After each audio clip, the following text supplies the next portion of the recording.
colectivo del trabajo lo que son específicamente las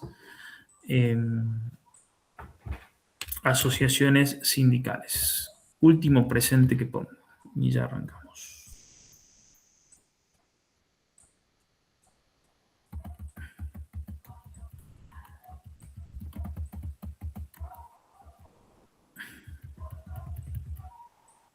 Listo. Esperen un segundito. Ahí está. Bueno, el derecho colectivo del trabajo, al igual que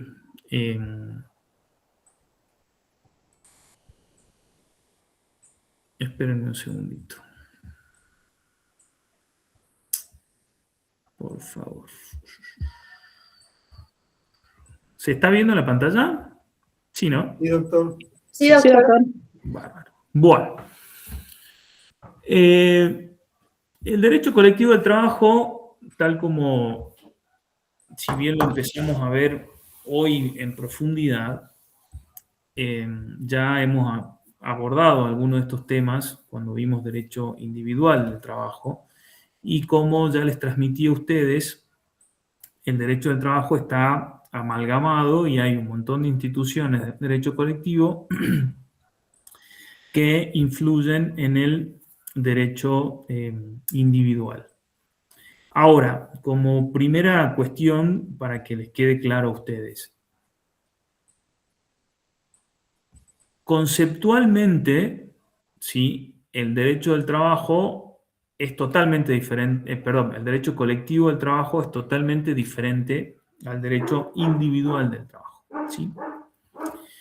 En el derecho individual nosotros vimos que hay dos partes, ¿sí? Trabajador y empleador. Y esa relación existente entre el trabajador y el empleador es una relación asimétrica. Y hay una parte hiposuficiente, ¿sí? En el derecho colectivo del trabajo, distinto a ello, hay tres actores, ¿sí? Dos principales y un árbitro.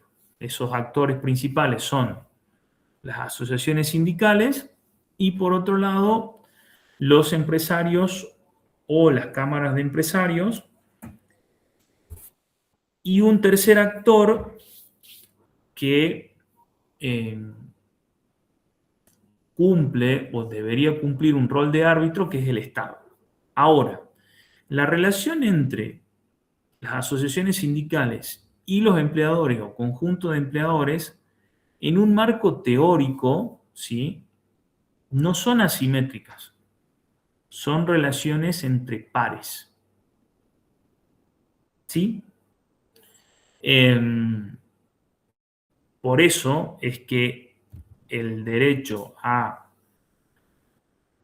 organizarse está plasmado en la Constitución Nacional.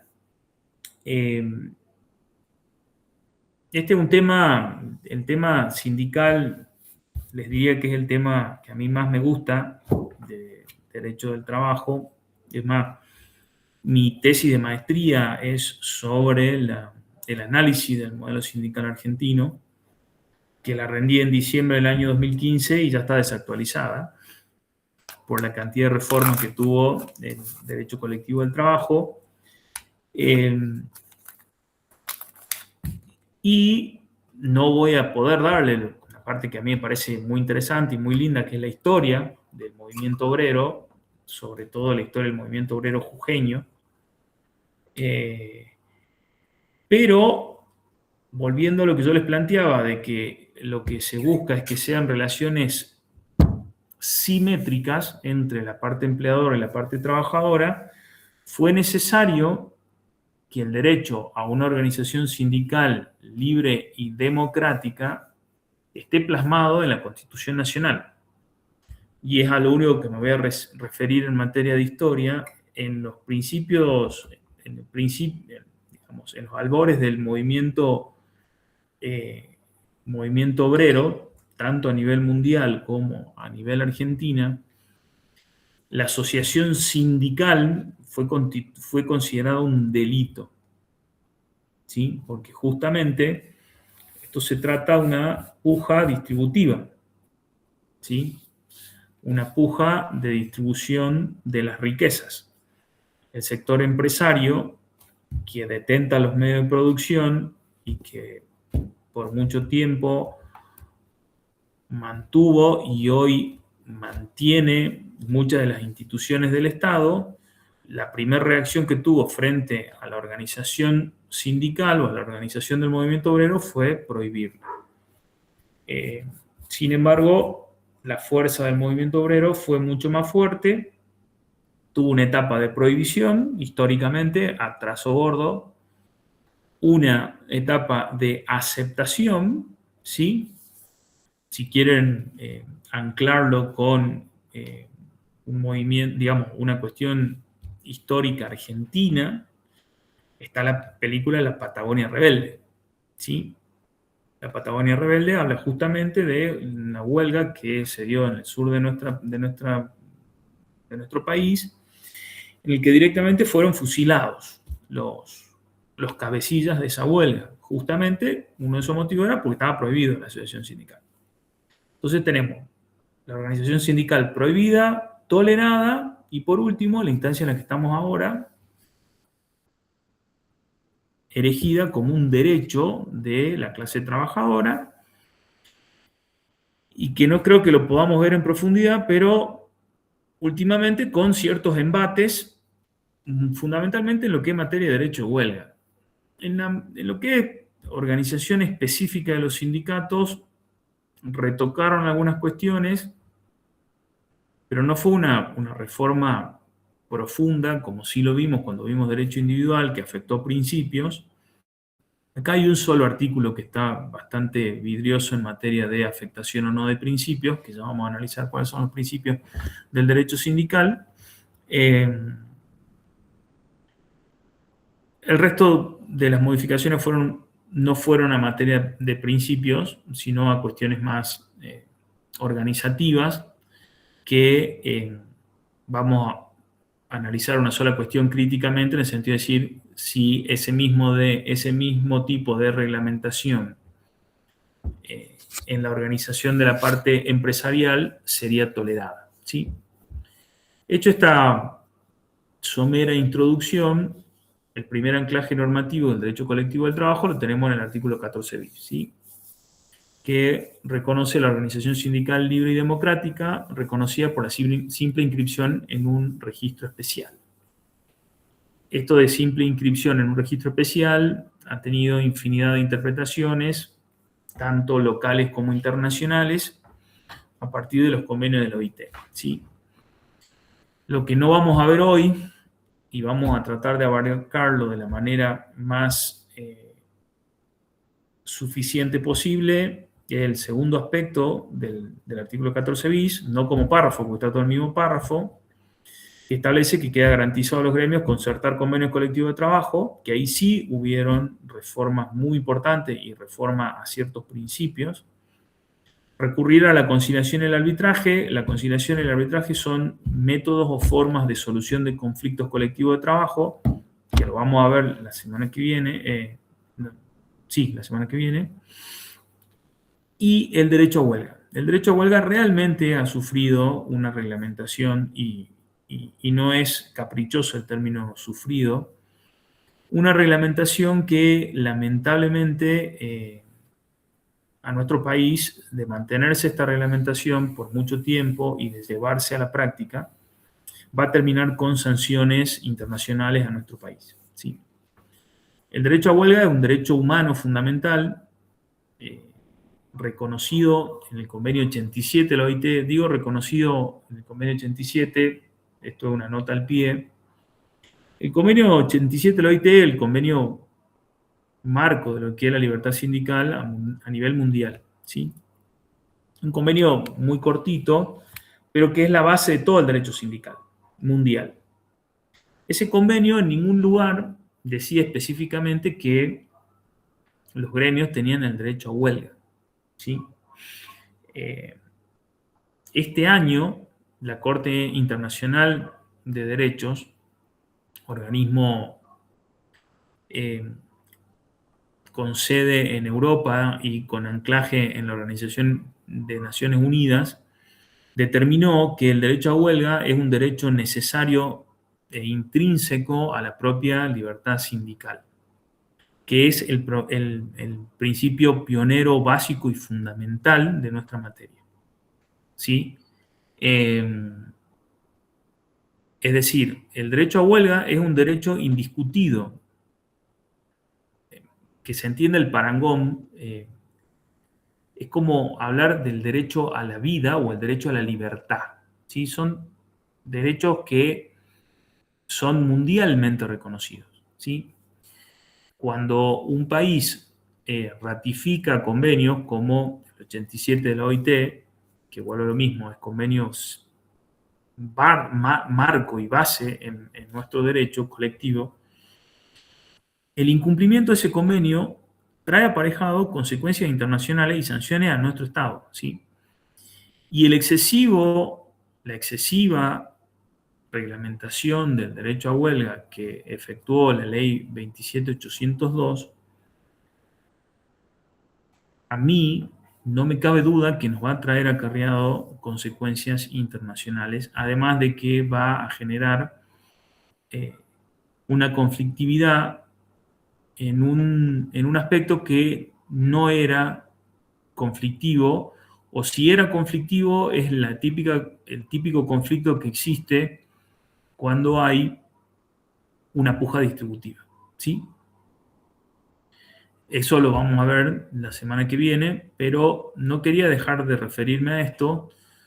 La ley 27802 reglamenta de manera exacerbada lo que son el derecho a huelga en servicios esenciales, y fundamentalmente un error, eh, desde mi punto de vista, eh, técnico muy importante, es cuando reglamenta ex antes el derecho a huelga en los servicios de importancia trascendental.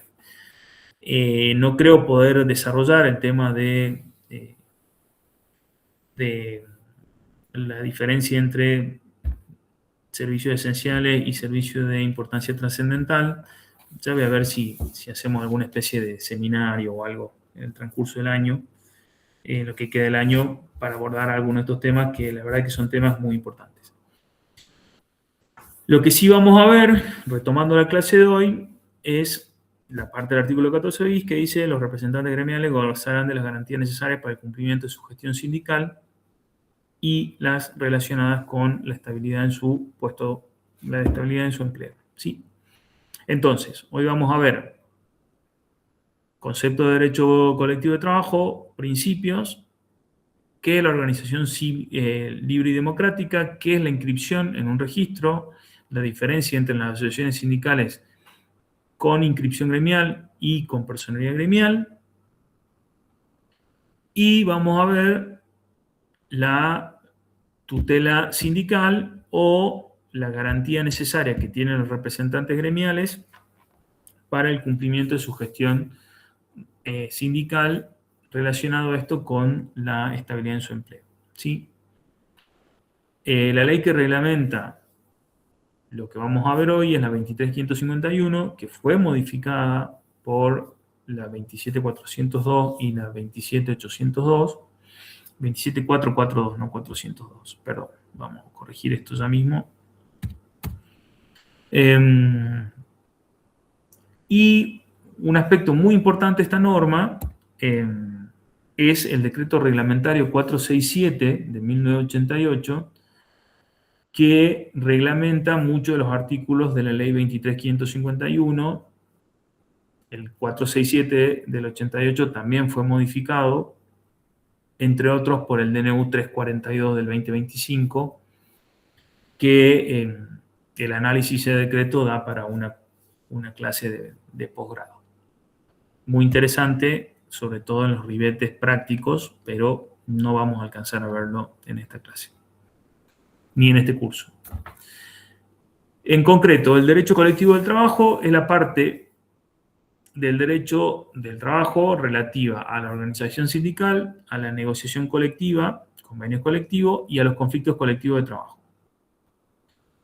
Es el conjunto de principios y normas acuérdense, cuando le pedimos una definición de derecho, es el conjunto de principios y normas, siempre. Están los principios y las normas, ¿sí? Que regulan las relaciones que surgen entre los siguientes sujetos: las asociaciones sindicales, entre sí y para dentro de la asociación sindical, que es lo que vamos a ver hoy, las asociaciones sindicales con los representantes de los empleadores, las cámaras empresarias o los propios empleadores, con los convenios colectivos de empresa, que también lo vamos a tratar la semana que viene, y las asociaciones sindicales con los trabajadores y con el Estado. Esa es la definición de derecho colectivo. Una de las definiciones de derecho colectivo, bastante sencilla, pero abarcativa de todo este mundo que es el derecho colectivo, ¿sí? Entonces, cuando hablamos de los sujetos del derecho colectivo de trabajo, tenemos la asociación sindical, que para el cumplimiento de las funciones más importantes en nuestro sistema, que es el de unicidad promocionada, se exige la personalidad gremial. Hay ciertos aspectos que fueron ampliados a las asociaciones sindicales con simple inscripción gremial por parte de la ley 27802, que creo que fue un acierto, porque fue normativizar fallos jurisprudenciales, pero lamentablemente se quedaron en el medio del río. Se normativizaron ciertos ampliación de derechos para las asociaciones sindicales con simple inscripción gremial, pero por otro lado no, dejando una laguna, una vez más, una laguna.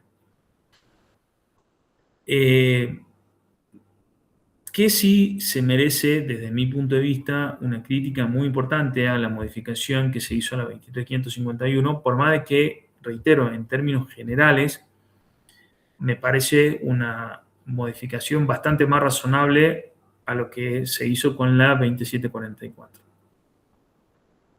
Que sea razonable no significa que yo personalmente entienda que la reforma no se hizo de la forma en que se debe hacer. Y vuelvo a poner un ejemplo que me tocó dar en una charla en la Feria de Julio. Tanto la 2744 como la 23.551 se modificó sin la participación del sector obrero.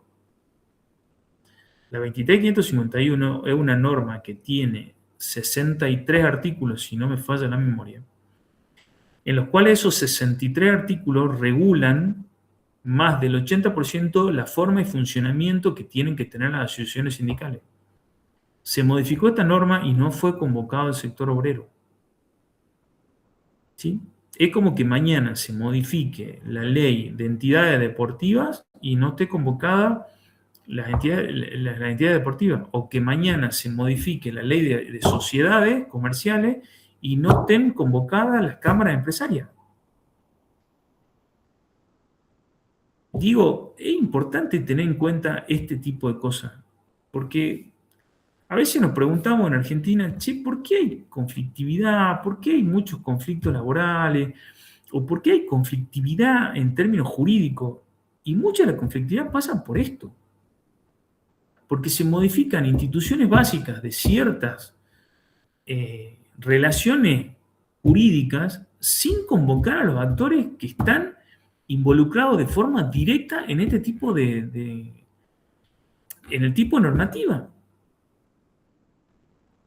La 23.551 fue una norma de amplio consenso social y político. Surge en el año 87, ¿sí? La famosa ley, me sale Richie, pero no, la ley Mucci, en la que fue prácticamente aprobada por unanimidad en el Congreso, ¿sí? En esa norma estuvieron convocados la parte empresarial, la parte trabajadora, los sectores políticos, todo el espectro que involucra una regulación tan importante como lo que es las asociaciones sindicales. Esta reforma, que vuelve a lo mismo, no apuntó sobre principios, pero sí hubieron reformas, salvo el artículo 20 bis, que no creo que podamos desarrollarlo en profundidad, fue realizada sin la convocatoria del sector obrero. Es una cuestión que para mí no podemos dejarla pasar. Realmente, no podemos dejarla pasar.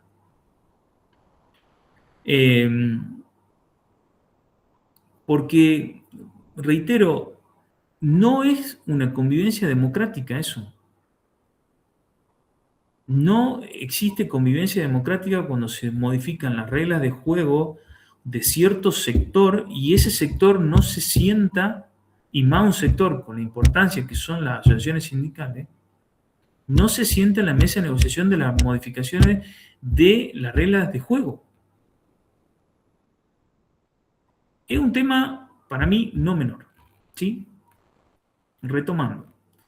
Tenemos tres sujetos, las asociaciones sindicales con inscripción gremial y con personalidad gremial, el empleador o los empleadores o grupos de empleadores o entidad representativa de los empleadores, que es las cámaras empresarias, que hoy, vuelvo a lo mismo, se está promocionando la realización de convenios colectivos de empresa y de región, y me permite una digresión o una nota al pie, ya se hizo esto y no fue bueno los resultados. Se planteó como algo novedoso, como una modernización de cosas ya hechas y que no dieron buenos resultados. Y por último, el Estado como autoridad administrativa, ¿sí? Una de las preguntas que se suele hacer es, ¿quién es la autoridad de aplicación de la ley 23.551? La autoridad de aplicación de la ley 23.551 es el Ministerio de Trabajo, ¿sí? En realidad, actual Secretaría de Trabajo y Empleo y Seguridad Social dependiente del Ministerio de Capital Humano, ¿sí? Hoy el Ministerio de Trabajo de Nación, que nunca se llamó así, pero era muy conocido así, es la autoridad de aplicación hoy a través de la Secretaría de Trabajo, Empleo y Seguridad Social dependiente del Ministerio de Capital Humano. Fundamentalmente, y vamos a tratar de verlo aunque sea someramente, la facultad que tiene el Estado Nacional como autoridad de aplicación es la facultad justamente de otorgar tanto la inscripción gremial como la personería gremial, como así también el control del funcionamiento de las asociaciones sindicales. ¿Sí? ¿Estamos hasta acá? ¿Estamos? Sí, profe. Sí, estamos, profe. Ya termino con la parte dogmática de lo que es derecho colectivo y pasamos al análisis puntual de la 23.551, en la cual la van a leer ustedes, ¿sí? Ya me conocen cómo doy clase y no leo yo la norma, ¿sí? La van a leer ustedes. Pero esto es dogmática pura, acá no hay norma, digamos, esto es dogmática pura. Si ustedes se acuerdan, en el artículo de Sasnenmen, ¿cuál era? ¿El 2 o el 3 de la ley de contrato de trabajo que decía las fuentes? El 3, ¿no? En la ley 2744. Che, ustedes rindieron hace poco. Deben tener que revisar las notas, me parece. Profe, ¿no era del artículo 1 las fuentes? Sí, el 1. ¿El artículo 1? Muy bien. Sí. El artículo 1. Bueno. Reitero, en la ley 2744, en el artículo 1, ¿sí? Tal cual, acá la estoy viendo, dice fuentes de regulación del derecho individual del trabajo, ¿sí? En el derecho colectivo no tenemos esas fuentes normatizadas, ¿sí? Porque vuelve a lo mismo, no tenemos tampoco una ley única. Tenemos la 23.551 que habla sobre las asociaciones sindicales, la 14.250 que habla sobre los convenios colectivos de trabajo, la 25.877 que regula el derecho a huelga, etcétera, etcétera. ¿Sí? Hay una dispersión de normas. Si bien en el derecho individual de trabajo también hay cierta dispersión de normas, el artículo 1 de la 2744 establece cuáles son las fuentes. En el derecho colectivo no tenemos un artículo en el que diga cuáles son las fuentes, ¿sí? Pero obviamente que sí podemos establecer nosotros cuáles son las fuentes. La fuente número 1 es la Constitución Nacional, ¿sí? Los tratados internacionales son fuente, ¿sí?, supralegal, ¿sí?, Recuerden eso, ya vieron constitucional, ¿no es cierto? Sí, sí. Artículo 75, 75, inciso 22. inciso 22, exactamente, son los tratados que tienen una jerarquía superior a las normas. Dentro de esos convenios están los convenios del OIT, que en lo que es materia de libertad sindical, el 87 es señero, ¿sí? Además, tenemos dentro del derecho colectivo, en materia internacional y que es fuente interpretativa, sin ninguna duda, los informes de la Comisión de Expertos de la Organización Internacional de Trabajo y las decisiones del Comité de Libertad Sindical de la OIT. Estas decisiones internacionales del Comité de Libertad Sindical es lo que yo les planteo a ustedes que nos puede traer consecuencias jurídicas y sanciones internacionales en razón de la excesiva regulación sobre el derecho a huelga. A su vez también son fuentes convenios colectivos de trabajo. Hay ciertos convenios colectivos de trabajo que regulan relaciones referidas al derecho colectivo y a las asociaciones sindicales. Sin duda que los convenios colectivos de trabajo son fuentes. Los laudos, sí, hay pocos, pero hay. La voluntad de las partes, acá sí juega la voluntad de las partes, porque vuelve a lo mismo. No estamos en derecho individual. Conceptualmente no hay una relación hiposuficiente, no hay una relación asimétrica, hay una relación simétrica, ¿sí? Esto sería entre los acuerdos entre las asociaciones sindicales y la Cámara Empresaria. Se Exactamente. consideran los dos iguales, digamos. Exactamente, conceptualmente sí. Y el Estado como árbitro para... Y el Estado como árbitro, exactamente. Así está repartida la mesa, ¿sí? Ambas partes conceptualmente son iguales, ¿sí? Y el Estado como árbitro. Por eso sí entra la voluntad de las partes, que la expresión de la voluntad de las partes de los derechos colectivos por antonomasia se llama convenio colectivo de trabajo. ¿Sí? Un convenio colectivo de trabajo, que lo vamos a ver en la clase que viene, me parece que es imposible no tocar ciertos temas, tiene la naturaleza jurídica de un contrato. Es más, autores como Recalde dicen que es un contrato con alma de ley. Ya lo vamos a ver por qué lo del alma de ley. Pero conceptualmente un convenio colectivo de trabajo es un contrato. ¿Sí? Un contrato en que las partes negocian derechos disponibles. Porque ¿cuáles son los derechos indisponibles en materia laboral? ¿Cuáles? El orden público laboral. De ahí para arriba negociamos lo que queremos en igualdad de condiciones. ¿Sí? Los reglamentos de empresa pueden ser o no fuentes. Vuelvo a lo mismo. Este Power está hecho a partir de Grisolía. Los reglamentos de empresa pueden o no ser, dependiendo, y obviamente en tanto y en cuanto no sean opuestos a la 23.551 o al orden público, que reitero, el orden público no lo aplicamos acá, lo aplicamos para solamente ver el tema del convenio de la OIT, perdón, los convenios colectivos de trabajo que no se negocien derechos indisponibles, ¿sí? Ahora, si un reglamento de empresa me reglamenta de forma excesiva, como entiendo yo, que me parece que el 20 bis lo copiaron del reglamento de alguna de las empresas del estudio jurídico que redactó la reforma, si algún reglamento de empresa me reglamenta de forma excesiva la forma en que un sindicato tiene que realizar una asamblea de sus trabajadores, y ese reglamento va en contra del artículo del convenio 87 y del artículo 1 de la 23.551 y de la libertad sindical. ¿Sí? Entonces, prima, sin ninguna duda, la normativa general más que un reglamento de empresa. ¿Sí? Pero los reglamentos de empresa sí pueden regular materias como esta, en tanto en cuanto, obviamente, no haya una colisión entre una norma de rango inferior, como lo es un reglamento de empresa, con una norma de rango superior, como lo puede ser el convenio colectivo de trabajo, como lo es la 23.551 o el 467, ni hablar con el convenio 87. Los usos y costumbres, sin ninguna duda, que son fuentes del derecho colectivo, en lo que es materia de relaciones colectivas de trabajo, hay un montón de cuestiones que parten de los usos y costumbres. Ojalá alguno se dedique al derecho colectivo del trabajo y le toque participar en lo que sea una negociación colectiva o lo que es una negociación paritaria. Y realmente se utiliza muchísimo los usos y costumbres.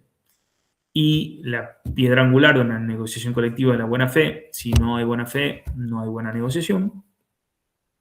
Las leyes, decretos reglamentarios, obviamente, que son fuente. Las resoluciones ministeriales, sin ninguna duda, que son fuentes, porque vuelve a lo mismo, es la autoridad de aplicación y es quien otorga la condición de sindicato simplemente inscripto o con personalidad gremial, y era, hasta el año pasado, la primera autoridad que regulaba lo que era materia electoral. ¿Sí? Digo era porque hubo una modificación ahí que hoy está generando una conflictividad importante.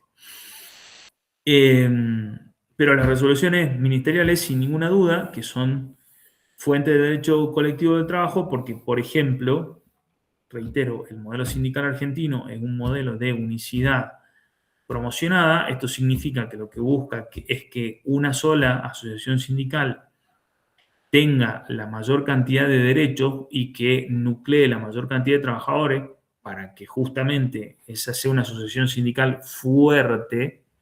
Al ser una asociación sindical fuerte, puede equiparar la balanza entre lo que es la parte trabajadora unida en una asociación sindical fuerte con la parte empresaria que detenta, ¿sí?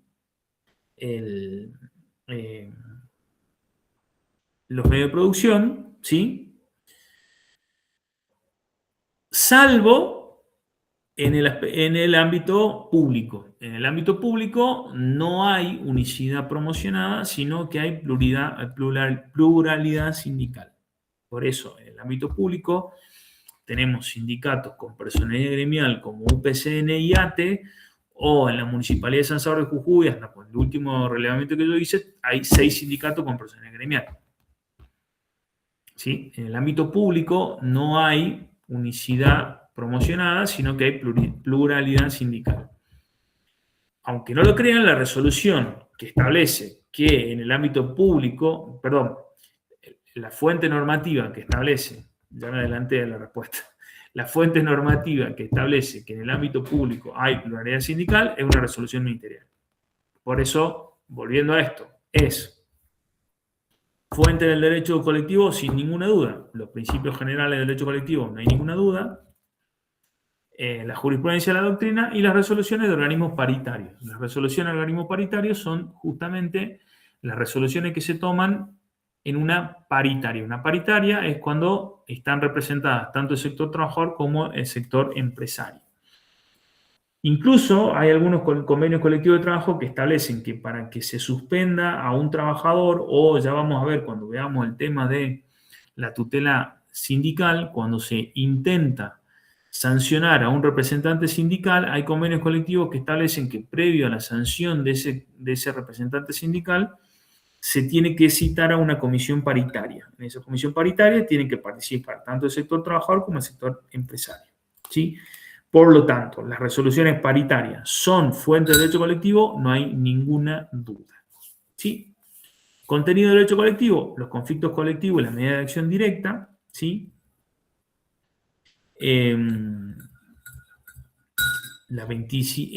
Vamos a ver la clase que viene, que es un convenio colectivo y que es una medida de acción directa, que un poco ya estuvimos adelantando. El 24 de la ley 25877 fue fuertemente modificado por la ley 27802, como así también el decreto 272 del 2006, ¿sí? Que se refieren a la huelga en los servicios esenciales, y le agregó el ejercicio de derecho a huelga en los servicios de importancia trascendental, yendo de forma directa en contra de la propia doctrina pacífica establecida por la Organización Internacional del Trabajo en que se considera servicio de importancia trascendental. Es más, la definición de servicios de importancia trascendental surge a partir de un caso argentino, ¿sí? No sé si se lo voy a poder comentar la clase que viene. Entonces, contenido: conflicto colectivo de trabajo mediante acción directa, asociaciones sindicales de trabajadores, sindicatos, negociación colectiva. ¿Estamos? Sí. Bueno, principios Estamos. O del sea, derecho colectivo. después de la clase, profesor, ¿lo va a subir esto a la página? Sí, sí, porque Bien, estoy viendo que gracias. por la hora que estamos vamos a poder dar bastante poco contenido. Está todo lo otro acá, pero bueno. Nada, es un tema demasiado largo, demasiado rico, y al profesor que les toca a ustedes es un tema que le encanta, entonces se me hace imposible no profundizar, digamos, un tema en el que trato de especializarme. Como les dije, mi tesis de maestría es sobre esto, y mi nueva tesis de maestría va a ser sobre esto también. Soy fundamentalista, no del aire acondicionado, pero sí fundamentalista del derecho colectivo. Los principios del derecho colectivo. Un principio es el de subsidiariedad. ¿A qué se refiere? ¿Por qué lo que busca como norte, y ahí vuelvo al tema de la falta de convocatoria de la parte trabajadora, ¿sí?, es que sea un derecho subsidiario? Porque lo que busca el derecho colectivo del trabajo es que las propias partes se den su propia organización y que tanto el Estado como el sector empresario se introduzcan o se entrometan lo menos posible en la organización sindical libre y democrática. ¿Se entiende? Lo que se busca es que sea un derecho subsidiario, no un derecho normativo absoluto o con un orden público férreo, como lo es sí el derecho individual del trabajo. ¿Sí? Para hacer un parangón, el derecho individual del trabajo podemos definirlo como un derecho de orden público, mientras que el derecho colectivo del trabajo lo podemos definir, o más que nada lo que es esta parte de asociaciones sindicales, como un derecho subsidiario, no un derecho de orden público. O sea, ¿Sí? sería un derecho que sale del acuerdo de las partes. A partir del principio señero de libertad sindical, lo que busca el derecho colectivo de trabajo es que lo prime el acuerdo entre partes. ¿Sí? Ya surgen del contrato. Exactamente, y vuelve a lo mismo. El contrato por antonomasia es el convenio colectivo de trabajo. ¿Sí? Y en términos de conflictos colectivos hay otro término muy importante que es la autocomposición del conflicto y la autorresolución del conflicto. ¿Sí? Pero este es un principio básico. Si se dan cuenta, no estamos cambiando de chip. Teníamos un chip hasta junio, julio, y ahora nos estamos poniendo otro chip. ¿Sí? Este derecho lo que busca es que sea subsidiario. Otro principio fundamental es el de pureza. ¿Sí? De pureza en relación a que todos tienen que ser trabajadores. No importa los sectores, hay una discusión más que nada a nivel internacional. Acá en Jujuy, escúchenme, acá en Argentina todavía no se llegó a esa discusión. Si se amplía el concepto de trabajador, si vamos a los trabajadores no formales o no, pero lo que busca es pureza en relación al sector trabajador. Por eso no existe la posibilidad de que hayan asociaciones mixtas, trabajadores-empleadores. ¿Sí? El principio señero por antonomasia es el principio de libertad sindical, ¿sí?, que está normativamente contenido en el artículo 14 bis, pero fundamentalmente en el convenio 87 de la OIT, que fue ratificado por Argentina por la ley 14455. ¿Sí? El principio de libertad sindical Fundamentalmente es la libertad que tienen los trabajadores de asociarse, de unirse con el fin de participar en las relaciones económicas y en la redistribución de las riquezas, con el objetivo y el fin de mejorar la calidad de vida de los trabajadores. ¿Sí? Eso es el principio de libertad sindical. Este principio de libertad sindical tiene una doble clasificación. Ya les voy a subir yo después una ampliación de esto en lo que es materia de concepto de libertad sindical y clasificación. Reitero, la libertad sindical es el derecho que tienen los trabajadores de reunirse, de asociarse con el fin liso y llano de disputar la redistribución de la riqueza y mejorar la condición de vida de los trabajadores. ¿Sí? Este principio tiene una doble clasificación, ¿sí? Una individual y otra colectiva, ¿sí? La individual es positiva y negativa. Positiva significa que el trabajador tiene derecho, ¿sí?, a afiliarse a cualquier asociación sindical. Negativa, que el trabajador tiene derecho a no afiliarse y a desafiliarse, ¿sí? Por ejemplo, la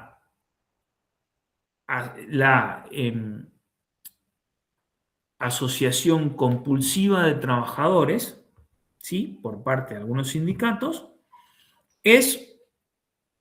atenta contra la libertad sindical individual negativa. ¿Se entiende? ¿Sí?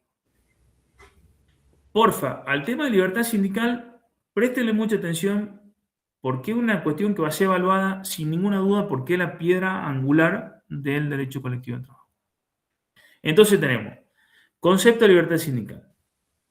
Primera clasificación, individual, colectiva. O sea, profesor, que a mi trabajador de la empresa tal o lo que es del rubro tal, qué sé yo, de la carne, por ejemplo, Sí. no me puede el sindicato de empleados de la carne obligarme a que yo me afilie. Bajo ningún punto de vista. Eso es una violación al principio de libertad sindical. Individual, negativa. Ok. ¿Estamos?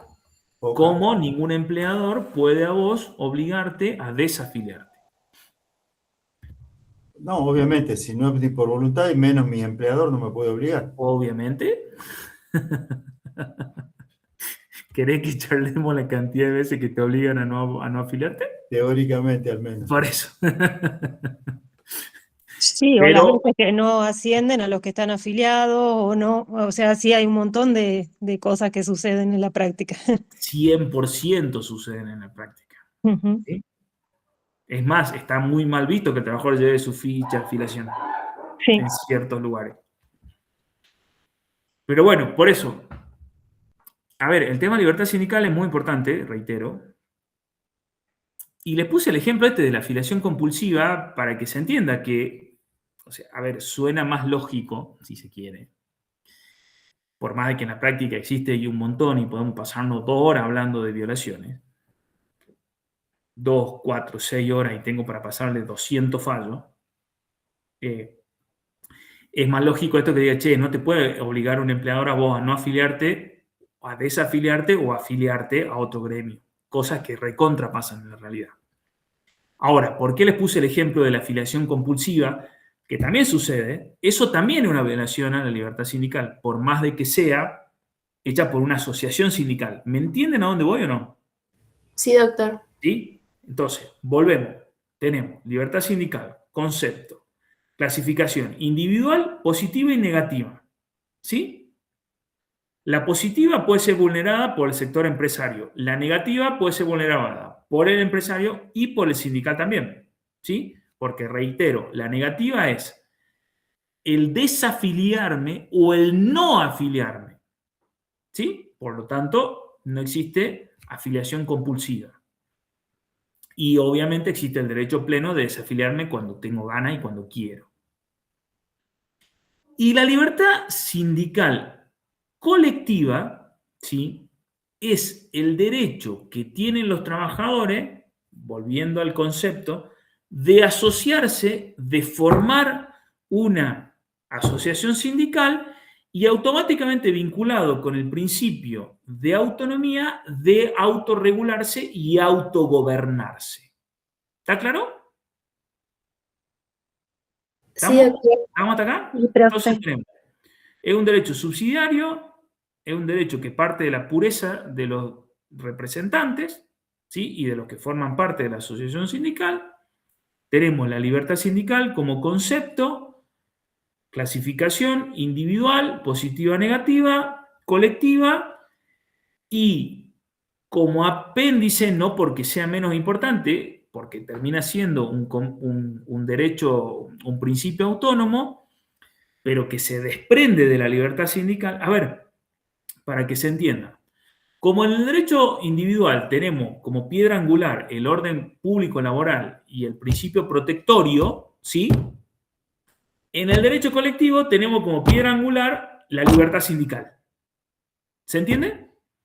Por eso que yo digo que del principio de libertad sindical se desprende el principio de autonomía, porque termina siendo la expresión de la libertad sindical colectiva, que en términos estrictamente técnicos, la libertad sindical colectiva es el derecho que tienen los trabajadores de asociarse y de constituir una asociación sindical. ¿Sí? Ahora, el principio de autonomía colectiva es, ¿cuál es el principio de autonomía colectiva? Que la asociación sindical tiene el pleno derecho de darse sus propias instituciones. Que ese pleno derecho de darse sus propias instituciones y la forma en que funcionan esas propias instituciones está justamente reglamentado por lo que estamos viendo hoy en clase.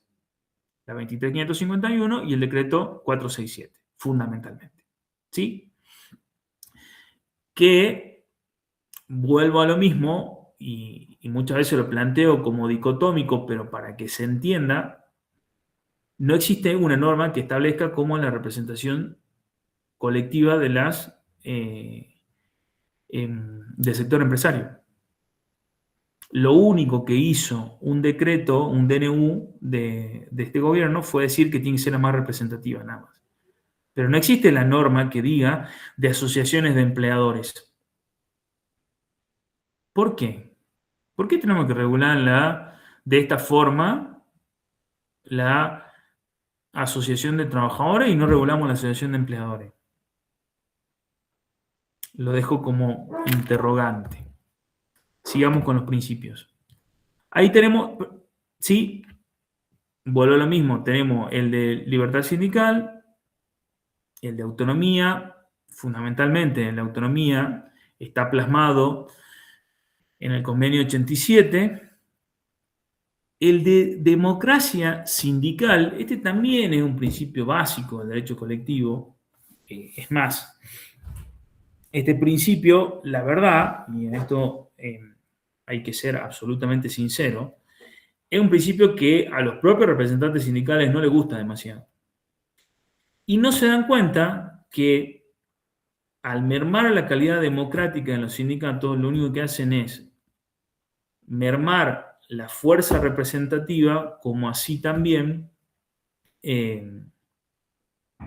mermar la credibilidad.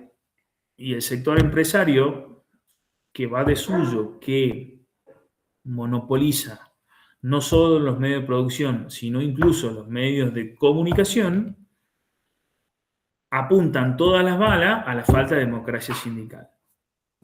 Bueno, de hecho, profesor, se ve, por ejemplo, a veces como hay gente que se perpetúa en el poder de los sindicatos porque hacen su negocio propio. Entonces tenemos sindicalistas, no hay, por ejemplo, como en nuestra Constitución, prevé la alternancia como uno de los fundamentos de la democracia, la alternancia en el poder. Acá hay gremios que no tienen alternancia, hay tipos que pasan 25, 30 años y siguen en su propio negocio. Mira, yo tengo una posición claramente tomada sobre eso y no significa que sea la posición,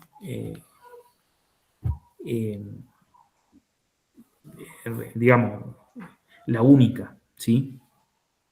No hay ninguna duda, y reitero, que los representantes sindicales o ciertos representantes sindicales les gustaría borrar la democracia sindical como principio, ¿sí? O como norma que establece que las elecciones de sindicatos siempre tienen que hacerse por voto directo y secreto, ¿sí?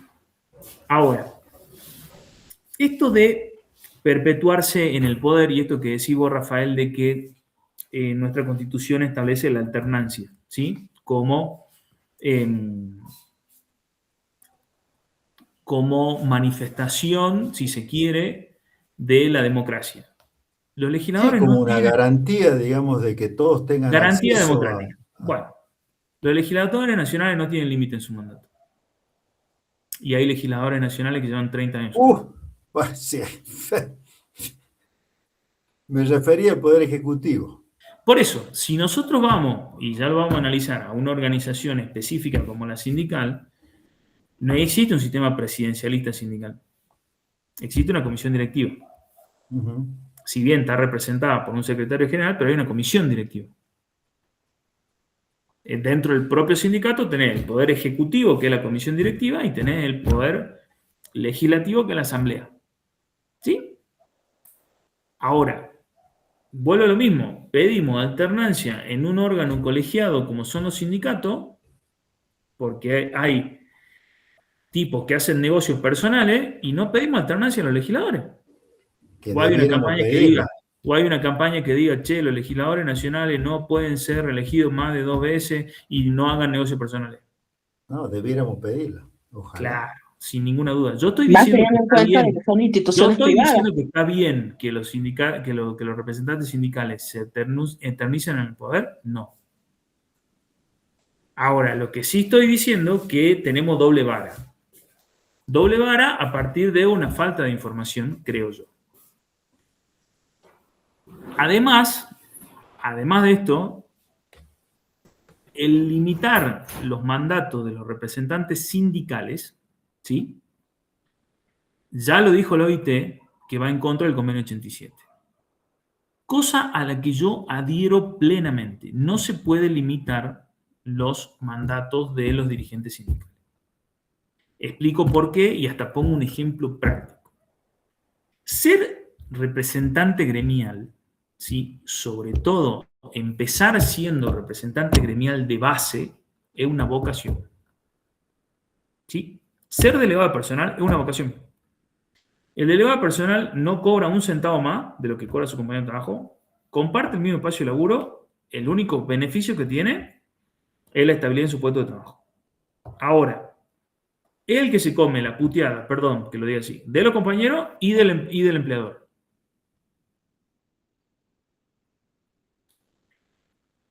La representación sindical empieza de base, ¿sí? Hay un ejemplo, por ejemplo, se lo pongo a ustedes, el sindicato que nuclea a los profesores universitarios, ADIUNJU, ¿sí? ADIUNJU en su estatuto puso limitación a los mandatos de los representantes sindicales. ¿Saben en qué terminó ese sindicato? Acéfalo. Porque no había quien tenía ganas de ser representante sindical.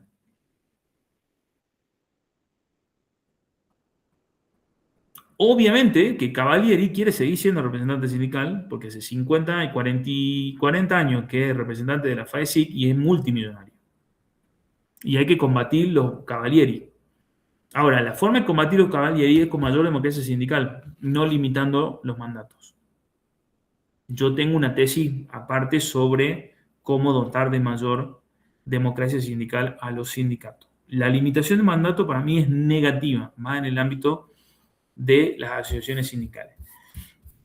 Y volviendo al ejemplo recién, listo, limitemos los mandatos de los representantes de las cámaras empresarias. O ellos sí se pueden eternizar en el poder.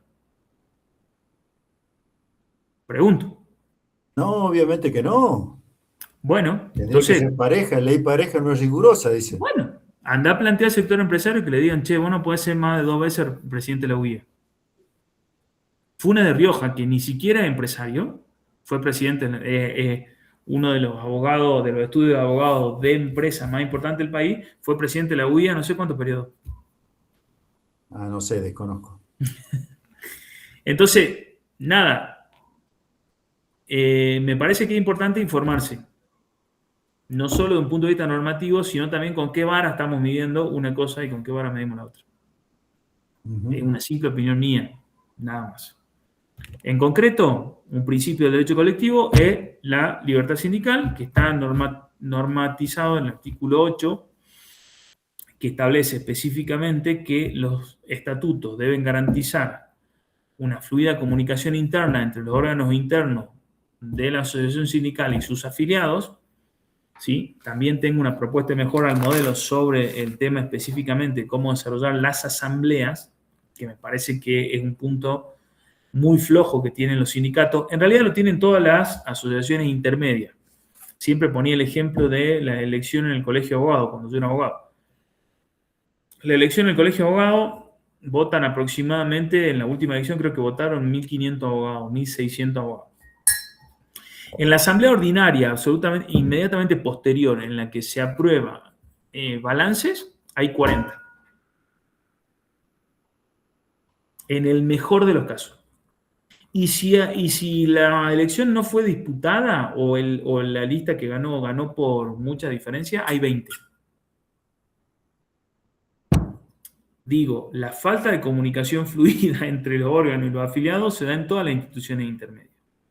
Es un desafío de la democracia. Creo hoy que con las herramientas tecnológicas que tenemos a disposición puede haber una comunicación muchísimo más fluida, ¿sí? En concreto, la 23.551 establece una fluida comunicación entre los órganos internos de la asociación sindical y de los delegados con los órganos deliberativos. Y esto sí es muy importante y sí es una cuestión práctica. La elección tiene que realizarse necesariamente por voto directo y secreto, ¿sí?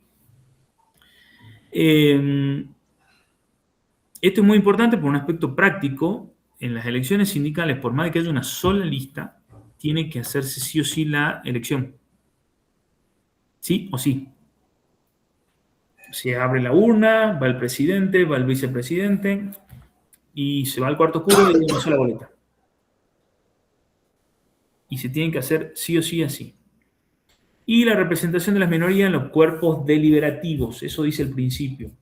Yo tengo una tesis también que entiendo que tiene que haber una participación de las minorías en los cuerpos ejecutivos. Pero es claramente una posición minoritaria y tiene sus pros y sus contras.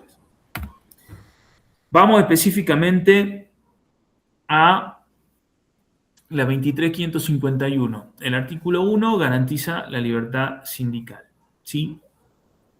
El artículo 2 establece que el principio de pureza sindical. Las asociaciones que tengan por objeto la defensa de los intereses de los trabajadores se regirán por esta ley, ¿sí? El artículo 5 es el cuerpo normativo del principio de autonomía colectiva, ¿sí? En el cual las asociaciones sindicales puedan determinar su nombre, su objeto, el tipo de organización y el programa de acción, ¿sí? Que acá es importante, en el inciso D, se desprende del concepto de libertad sindical que yo les di y que permite a las asociaciones sindicales formular su programa de acción y realizar todas las actividades lícitas en defensa del interés de los trabajadores, en especial ejercer el derecho a negociar colectivamente, derecho a huelga y además tomar las demás medidas de acción sindical que permitan mejorarle la condición de vida a los trabajadores. El artículo 6, ¿sí?, establece específicamente o toma cuerpo normativo, ¿sí? El principio sin ninguna duda de libertad sindical, ¿sí?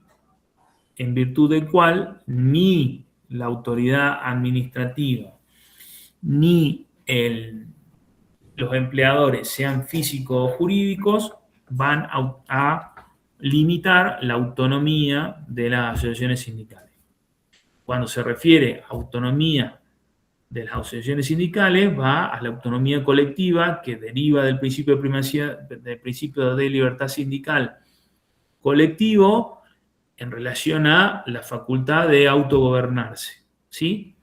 Entonces, el 6 es taxativo. Los poderes públicos, y en especial la Autoridad Administrativa del Trabajo, los empleadores y sus asociaciones y toda persona física deberán abstenerse de limitar la autonomía de las asociaciones sindicales.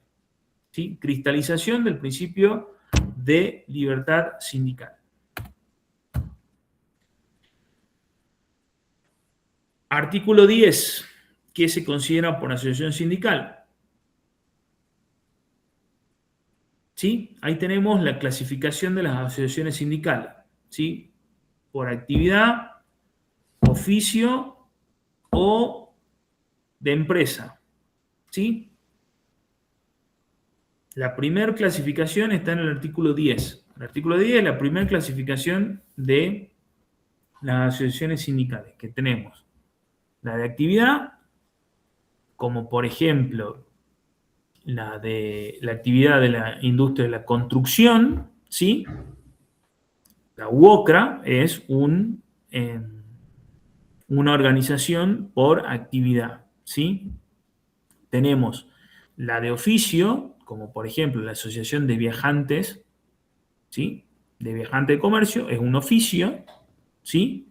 Profesión o categoría, tenemos a SIMRA también, la Asociación de los Profesionales de la Industria Metalmecánica, ¿sí? Y por último tenemos los sindicatos por empresa, ¿sí? Entonces, en el artículo 10 tenemos la primera clasificación. ¿Cómo clasificamos las asociaciones sindicales? De forma horizontal en asociaciones sindicales por actividad, por oficio o profesión y de empresa. Y en forma vertical está en el artículo 11, ¿sí?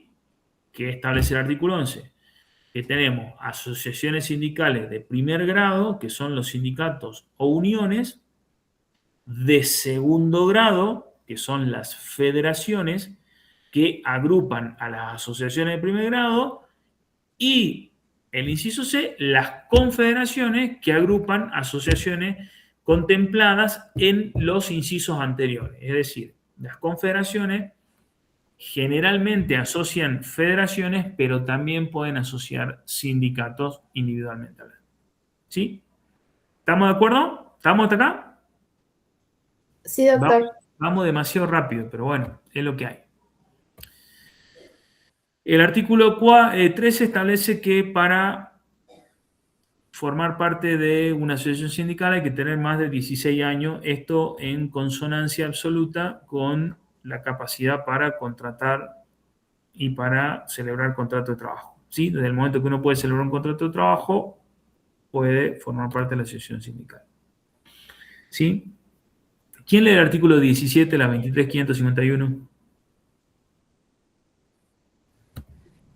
La dirección y administración serán ejercidas por un órgano compuesto por un mínimo de 5 miembros, elegidos en forma que asegure la voluntad de la mayoría de los afiliados o delegados congresales mediante el voto directo y secreto.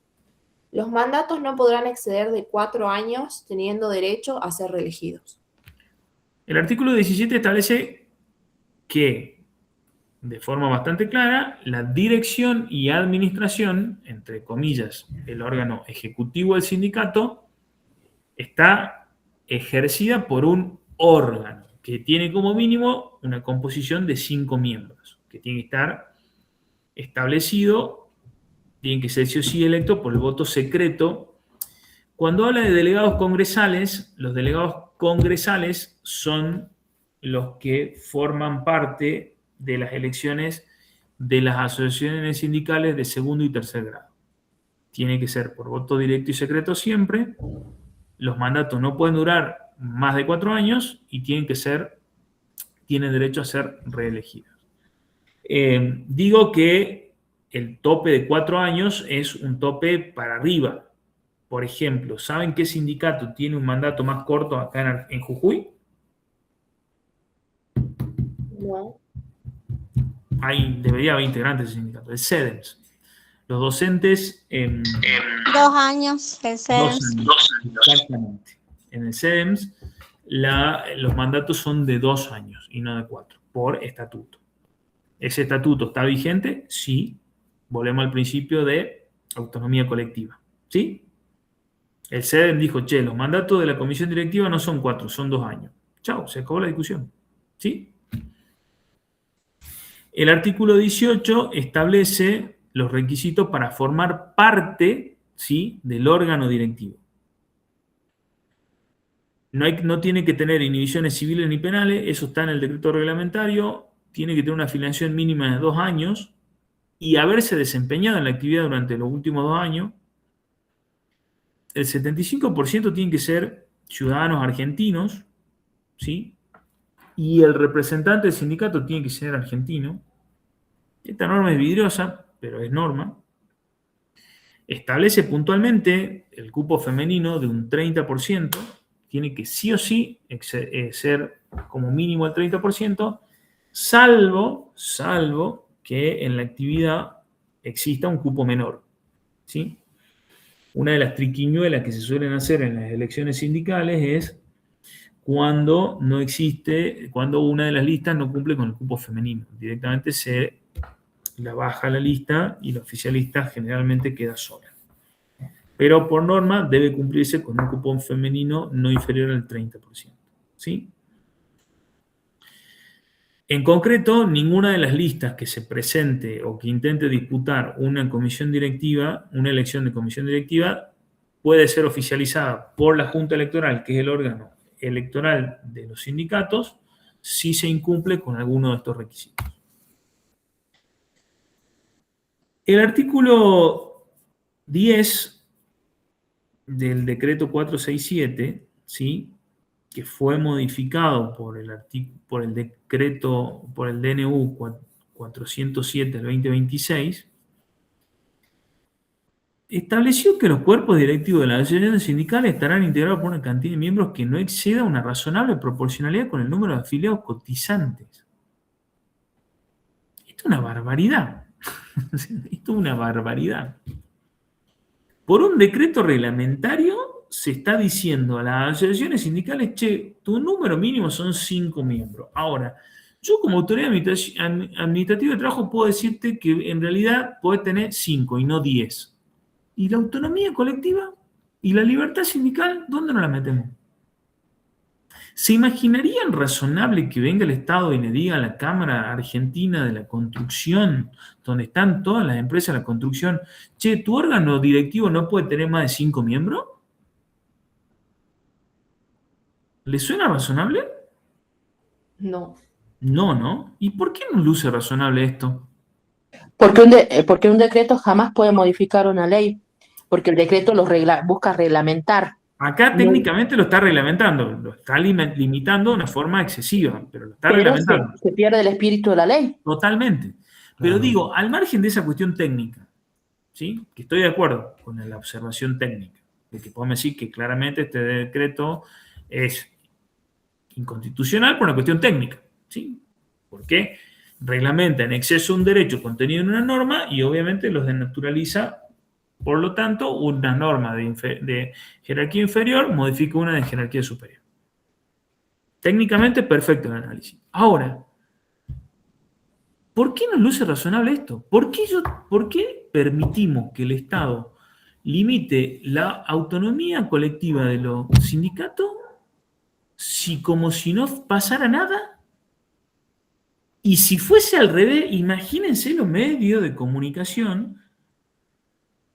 Si el nuevo gobierno que hay o no haya, o el presidente se le ocurre decir mañana, che, los órganos directivos de la parte empresaria no pueden ser más de 10. y lo vamos a determinar nosotros como autoridad administrativa. Sería un escándalo. Cercenan la libertad.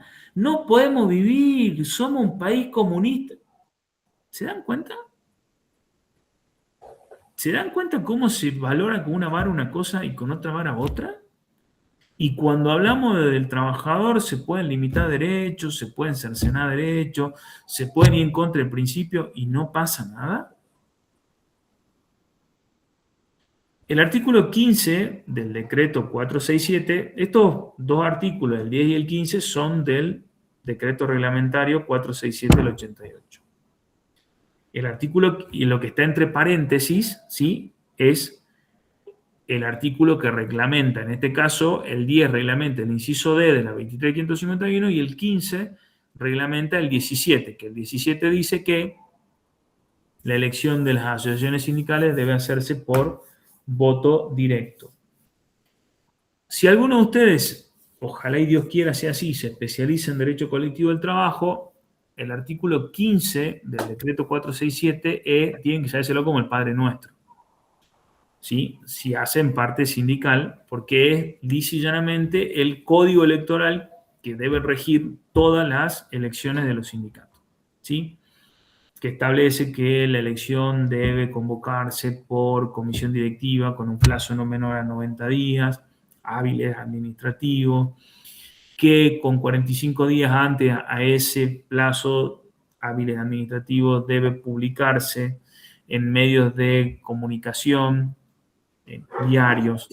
Una vez que se comunica, que se publica, empiezan a correr los plazos para la presentación de listas. La presentación de listas tiene que hacerse dentro de los 10 días de efectuada la publicación, etcétera, etcétera, etcétera. ¿Sí? El artículo 15 reglamenta en forma específica, o es, como decíamos en otra época, el Código Electoral Sindical. Frente a lagunas de esto se aplica el Código Electoral Nacional y la autoridad frente a la que se presenta la lista es la Junta Electoral, que es un órgano autónomo del sindicato que obligatoriamente debe elegirse por voto directo de los afiliados. No puede elegirse una Junta Electoral por parte de la comisión directiva. Generalmente se convoca a una asamblea extraordinaria en la cual los afiliados eligen a la Junta Electoral. ¿Sí? Todo esto del artículo 15 del decreto 467. El artículo 16 del 467 establece específicamente qué se entiende por inhibiciones penales y por inhibiciones civiles. ¿Estamos? ¿Alguna duda hasta acá? No, profe. El órgano deliberativo de las asociaciones sindicales son las asambleas. Hay dos tipos de asambleas. Asamblea extraordinaria, en la cual se elige, como les dije, por ejemplo, la Junta Electoral, y es quien por estatuto debe autorizar ciertas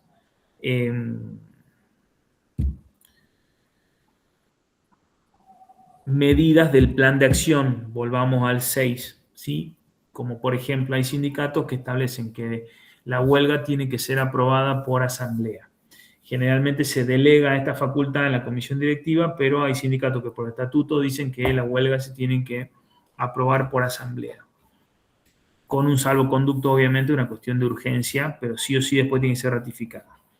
Y después tenemos la asamblea anual ordinaria, en la cual se aprueba memoria y balance de los sindicatos, que se tiene que hacer, obviamente, una vez al año.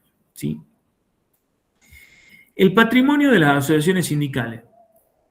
El patrimonio de las asociaciones sindicales está formado por, inciso A, cotizaciones ordinarias y extraordinarias de los afiliados y contribuciones de solidaridad que se pacten en los términos de los convenios colectivos de trabajo. Los bienes adquiridos y su fruto, las donaciones y legados de aporte y recursos no prohibidos por esta. ¿Qué son una donación, un legado y un aporte prohibido por esta? Los hechos por los empleadores o los hechos por el Estado o los hechos por partidos políticos, porque principio de pureza, ¿sí? ¿Estamos? Hay una diferencia muy importante entre lo que son las contribuciones ordinarias de los afiliados y las contribuciones de solidaridad, ¿sí? Las contribuciones ordinarias son las contribuciones que o la cuota sindical que abonan todos los afiliados al sindicato. El ser afiliado a un sindicato, expresión por antonomasia de la libertad sindical individual, ¿sí? Positiva, otorga fundamentalmente al trabajador derechos electorales. Es decir, volvamos a los requisitos. ¿Se acuerdan cuál era uno de los requisitos para formar parte de una comisión directiva? Tener mínimo 2 años de afiliación al gremio, ¿sí? Entonces, la cotización ordinaria es la cuota sindical que cobra el gremio por uno ser agremiado. El derecho más importante que otorga eso, el ser agremiado, son justamente los derechos políticos gremiales, ¿sí? Formar parte de la asociación sindical, formar parte del gobierno de la asociación sindical, ¿sí? Obviamente que hay otros sindicatos que además otorgan y dicen, che, vos sos afiliado, yo te doy un descuento para usar el hotel, o te doy el kit escolar, o te doy descuento en comercio, o te doy descuento en farmacia, ¿sí? Eso es política gremial. C, inciso D, ¿sí? Ahora, fundamentalmente es esto, es el derecho a formar parte de la asociación sindical y gobernarla, ¿sí? Vuelvo a lo mismo, principio de libertad sindical, si se permite ahí, ya colectiva. ¿Por qué me permite? Colectiva, ¿por qué hablo de colectiva? Porque como derivación del principio de libertad sindical, yo puedo constituir una asociación sindical y cumpliendo los requisitos del estatuto, gobernarla. Ahora, ¿qué son las contribuciones de solidaridad? Las contribuciones de solidaridad son los aportes solidarios que pagan los trabajadores que están bajo el paraguas del convenio colectivo de trabajo, ¿sí?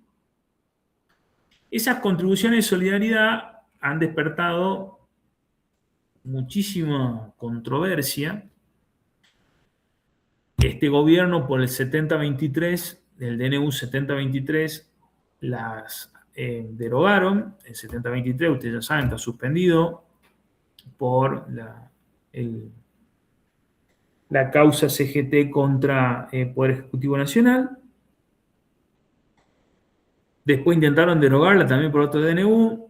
Ese DNU también fue declarado inconstitucional.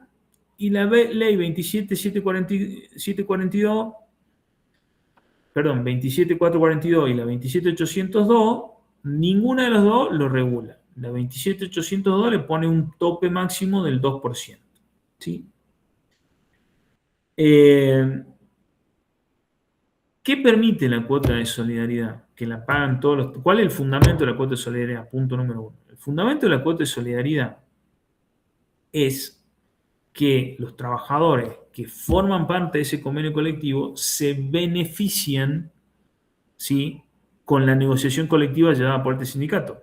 A ver, si en la actividad marítima, el SOMO, el Sindicato Único Marítimo Unido, negocia un convenio colectivo en el cual en vez de tener 14 días de vacaciones, tienen 25 días de vacaciones y tienen un aumento salarial de 30 puntos o 35 puntos y una inflación de 20, se benefician todos los trabajadores incluidos en ese convenio colectivo, ¿sí? Entonces existe esta cuota de solidaridad que dice, che, la cuota de solidaridad, vos, es el costo que tiene el beneficio que te da el convenio colectivo y que a mí me permite como sindicato solventarme, ¿sí? Hay un tema puntual que sí creo que debería revisarse y que conceptualmente las cuotas de solidaridad deberían tener una limitante en el tiempo que en Argentina no la tiene. Ahora, postura mía, obviamente abierta a debate. ¿Son positivas las cuotas de solidaridad? Sin ninguna duda. yo tuve la posibilidad de viajar y estuve en un congreso en el que pude ser expositor en Colombia, donde existen 40.000 sindicatos, ¿sí? Y hablé con un representante sindical y el tipo me dice, che, y yo no puedo pagar la luz de mi sindicato, porque tengo una tasa de afiliación de 5 puntos y no tengo para solventar el pago de luz de mi sindicato. Argentina tiene la tasa de afiliación más alta de toda Latinoamérica, tiene una tasa de afiliación del 30%. Pero los sindicatos se financian fundamentalmente con la cuota de solidaridad. ¿Se entiende la diferencia entre cotización ordinaria de los afiliados y contribuciones de solidaridad? Sí, doctor. Bueno. El artículo 38 establece que los empleadores tienen la obligación de convertirse en agentes de retención, ¿sí? Es decir, los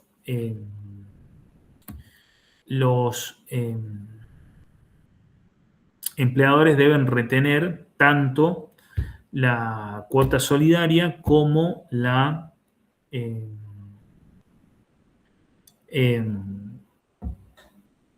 cuota de afiliación, ¿sí? Y si no ingresan, ¿sí? Son responsables los empleadores, y el juicio, el sindicato no lo inicia directamente contra el trabajador, sino contra el empleador que retuvo y no ingresó, o que no retuvo cuando debía retener, ¿sí? Otra clasificación muy importante y muy relevante en nuestro derecho colectivo del trabajo es la diferencia entre las asociaciones sindicales con inscripción gremial, ¿sí? Y las asociaciones sindicales con personería gremial, ¿sí? La diferencia fundamental que existe entre una asociación sindical con inscripción gremial y una asociación sindical con personería gremial es los derechos que detentan las asociaciones sindicales con simple inscripción gremial y con personería gremial. Las asociaciones sindicales con simple inscripción gremial se convierten en sujetos de derecho colectivo, ¿sí? Y, por ende, están bajo la tutela, bajo el control, no la tutela, bajo el control de la autoridad administrativa del trabajo, ¿sí? Reitero, las asociaciones sindicales adquieren personería jurídica con la simple inscripción gremial. El trámite de inscripción gremial, ¿por ante quién se hace? Por ante la autoridad administrativa del trabajo, ¿sí? ¿Cuál es la autoridad administrativa del trabajo? En materia de la ley 23.551, la Secretaría de Trabajo, Empleo y Seguridad Social, dependiente del Ministerio de Capital Humano, ¿sí? Ahí se efectúan los pedidos de inscripción gremial, que está establecido en el artículo 21 de la 23.551. Cuando les suba el Power, les voy a agregar esta normativa, ¿sí?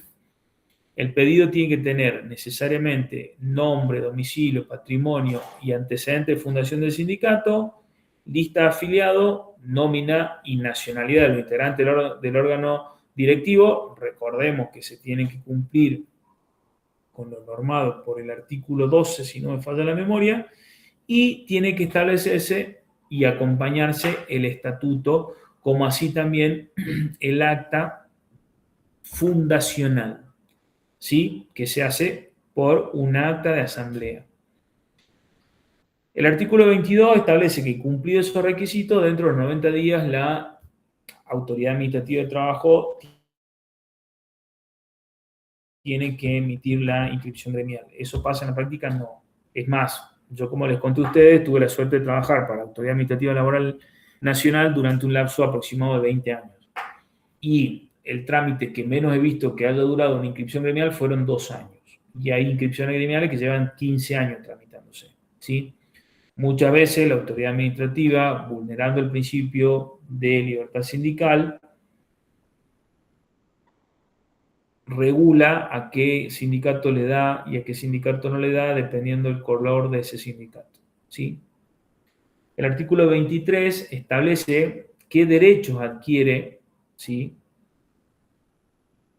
las asociaciones sindicales con simple inscripción gremial, que como les reitero, adquieren la personería jurídica, ¿sí?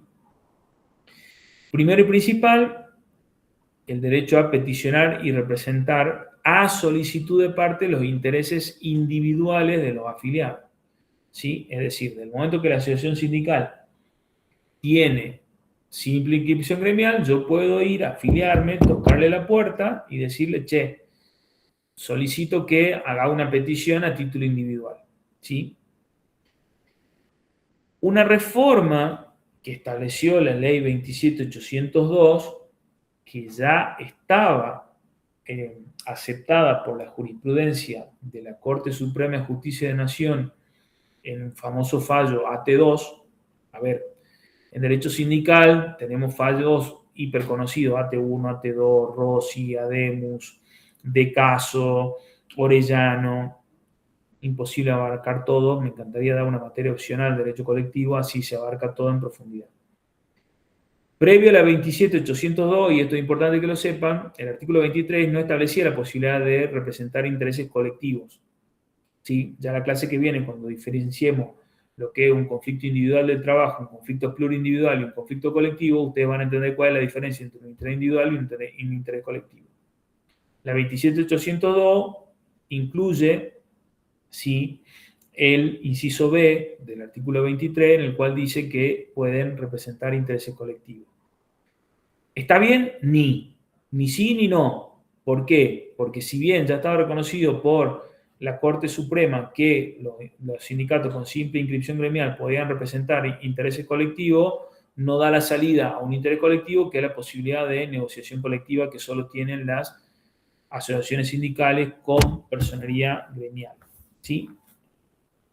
Y establece después, promover la formación de sociedades cooperativas y mutuales, el perfeccionamiento de la legislación laboral, la educación general y formación, imponer cotizaciones a los afiliados, ¿sí?, y la realización de reuniones y asambleas. Puntualmente, ¿qué es lo que hoy no tienen las asociaciones sindicales? Porque una pregunta muy típica es, che, ¿cuál es la diferencia entre una asociación sindical simplemente inscrita? A ver, pregunta examen. Define una asociación sindical simplemente inscrita, y dígame los derechos que tiene y la diferencia con la asociación sindical con personal gremial. Entonces, la asociación sindical simplemente inscrita es la asociación sindical que adquirió la personalidad jurídica una vez que fue otorgada por la autoridad administrativa, ¿sí? ¿Cuáles son los derechos que tiene? Representar intereses individuales, intereses colectivos, imponer cotizaciones a su afiliado y realizar asamblea. ¿Cuál es la diferencia con las asociaciones sindicales con personalidad gremial? Y otra cosa muy importante, ¿sí?, es que una vez que se adquiere la inscripción gremial, las asociaciones sindicales entran bajo la órbita y el control de la autoridad administrativa de trabajo, ¿sí? ¿Cuál es la diferencia hoy? La única diferencia que existe entre las asociaciones sindicales con inscripción gremial y con personalidad gremial, que las con personalidad gremial pueden negociar colectivamente, ¿sí? Son las únicas que pueden firmar convenios colectivos de trabajo, ¿sí? Y son las únicas que pueden tener obras sociales. El artículo 24 establece que debe comunicar, una vez que las asociaciones sindicales adquirieron la inscripción gremial. Quédense tranquilos, al Power le voy a agregar todas estas cuestiones, ¿sí? El artículo 25 establece qué requisitos tienen que tener las asociaciones sindicales con simple inscripción gremial que busquen adquirir la personería gremial, ¿sí? Tienen que estar inscritas y haber actuado como asociación sindical simplemente inscrita por un plazo de 6 meses, tienen que tener afiliado como mínimo al 20% de los trabajadores que intentan representar. Los trabajadores que intentan representar son muy importantes porque son el objeto que se va a tener en cuenta al momento que firmen un convenio colectivo de trabajo. ¿Qué les quiero decir? Si nosotros formamos el sindicato de profesores universitarios de la Universidad Nacional de Jujuy, yo no puedo representar a profesores universitarios de la Universidad Nacional de Salta. Y si firmo un convenio colectivo, lo firmo solo con Jujuy, no con Salta. ¿Sí? Por eso es muy importante, cuando se establezca el objeto de representación, qué objeto vamos a representar. ¿Sí? Y tiene que ser clasificada la más representativa, y esto es más que nada cuando hay una disputa, que hoy en día lo que hay son todas disputas, pero conceptualmente puede no haber una disputa, es decir, si hay un nuevo sindicato, a ver, me imagino, no sé, que nunca se logró y creo que no se va a lograr, pero el sindicato en realidad hubo pedidos de inscripción y después terminaron todos con prácticas desleales, pero por ejemplo, si se constituye el sindicato, al margen de un montón de variables, pero quiero que se entienda, si se constituye el sindicato de trabajadores de Rappi o de Uber o de Pedidos Ya, es un sindicato nuevo, entonces no hay una compulsa de afiliados. Digo porque en el artículo 25 termina hablando de la compulsa de afiliados. Pero sí, fundamentalmente, tiene que necesariamente ser la más representativa al momento que se otorga la personalidad gremial. ¿Por qué hablé de un modelo sindical de unicidad promocionada? Porque lo que hace la ley es promocionar que una sola asociación sindical tenga el monopolio de los derechos. Que fundamentalmente, como les digo, el monopolio de los derechos es la negociación colectiva hoy, la posibilidad de firmar convenios colectivos de trabajo, ¿sí? Y constituir patrimonio de afectación en lo que son obras sociales, ¿sí? Fundamentalmente, eso hoy son los únicos dos derechos que diferencian. ¿Por qué? ¿Qué otro derecho diferenciaba? Los únicos que podían convertirse en agentes de retención, ¿sí?, son los empleadores frente a un sindicato con personalidad gremial, ¿sí?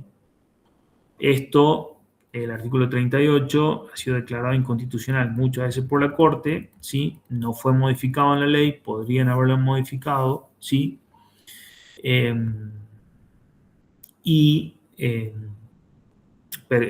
La Corte ya declaró inconstitucional, la Cámara y la Corte, la Cámara Nacional y la Corte, que un sindicato con simple inscripción gremial puede obligar al empleador a que sea agente de retención, que no es menor el tema de el agente de retención, porque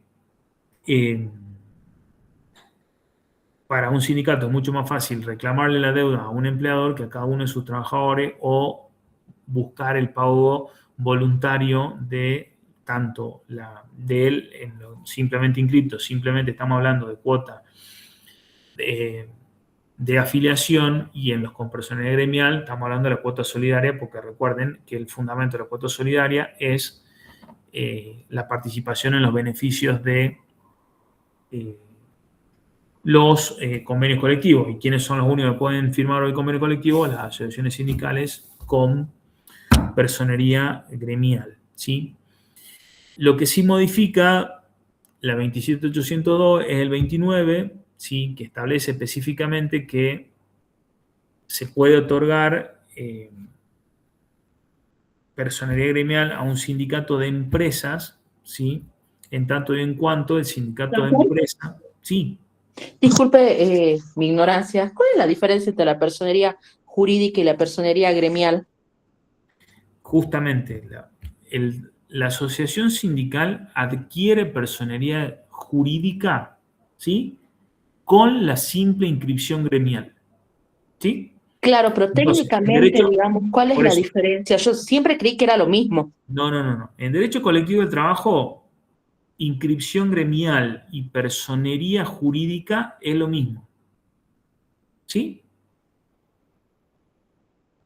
Bien, entiende? bien, sí, perfecto. O sea, en derecho colectivo de trabajo, una asociación sindical deja de ser un simple conglomerado de trabajadores, dicho específicamente por la ley, perdón, por la jurisprudencia, por ejemplo, en el fallo Orellano, deja de ser un simple conglomerado de trabajadores y se convierte en persona jurídica / sindicato con la inscripción gremial. ¿Quedó claro?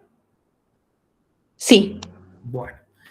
La inscripción gremial otorga derecho a representar intereses individuales o intereses colectivos, por la 27802, fomentar patrimonios de afectación e imponer cuota a los afiliados. ¿Sí? La personería gremial, ¿sí?, se le otorga a la entidad sindical más representativa, ¿sí?,